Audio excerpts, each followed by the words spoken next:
pendaftar dari calon DPD, Pak Junedi nanti akan menjelaskan juga terhadap 14 partai politik secara umum apa yang digugat, apa yang diajukan permohonannya ya. Tentu perselisihan hasil pemilihan umum ya, atau ada juga beberapa proses. Silakan Pak Junedi. Untuk pertama Pak Hendra sudah sepakat, kita akan serahkan data ini sedetail mungkin ya. Silakan diambil atau dari media center boleh. Yang kedua dari silakan Ibu Fauzia.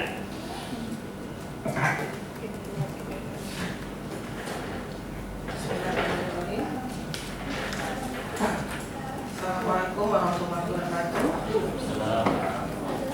Puji dan syukur kehadirat Allah, salawat dan salam kepada Nabi Muhammad SAW.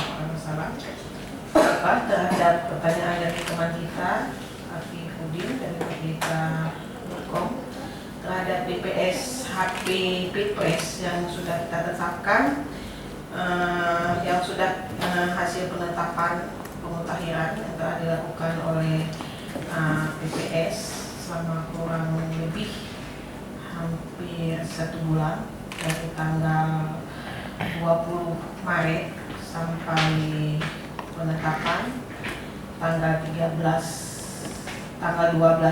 Mei 20 April sampai tanggal 12 Mei kemarin ditetapkan oleh BPS untuk seluruh Aceh. DPS HP atau daftar pemilih sementara hasil pemutahiran itu berjumlah 3.344.687 pemilih.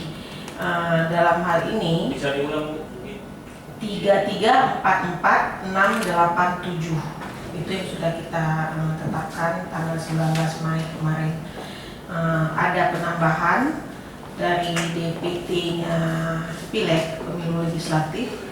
DPT Pemilu Legislatif 3 juta atau 3315094. 3315094. Berarti terjadi penambahan pemilih sebanyak 29.593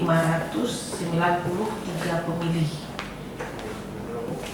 29593. Bertambahnya pemilih ini karena pada tanggal 17 April kita terima dari Depdagri melalui KPU Republik Indonesia yang di-share semua data ini ke portal Sidali Kabupaten Kota, itu kurang lebih sebanyak 35.000 daftar pemilih pemula yang akan berulang tahun pada tanggal 9 Juli nanti akan ada 35.000 yang dikirimkan oleh KPU kepada kita, kepada portal Sidari masing-masing kabupaten kota, penambahan pemilih pemula. Kemudian teman-teman PPS melakukan pemutahiran sehingga yang didapatkan 29.593.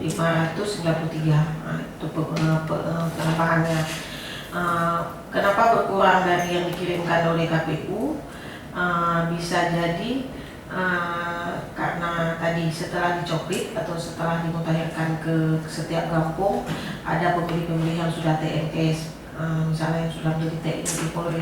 Juga dari DPT kita pilih kemarin yang 3315094 itu sudah termasuk pemilih yang TNS yang sudah diarsir oleh PPS ketika itu, dan itu juga untuk sekarang sudah dihilangkan. Yang sudah diarsir itu ada untuk pemilih yang sudah meninggal dunia, yang sudah menjadi TNI Polri, yang pindah domisili atau pemilih tidak dikenal, itu ada 4 itu juga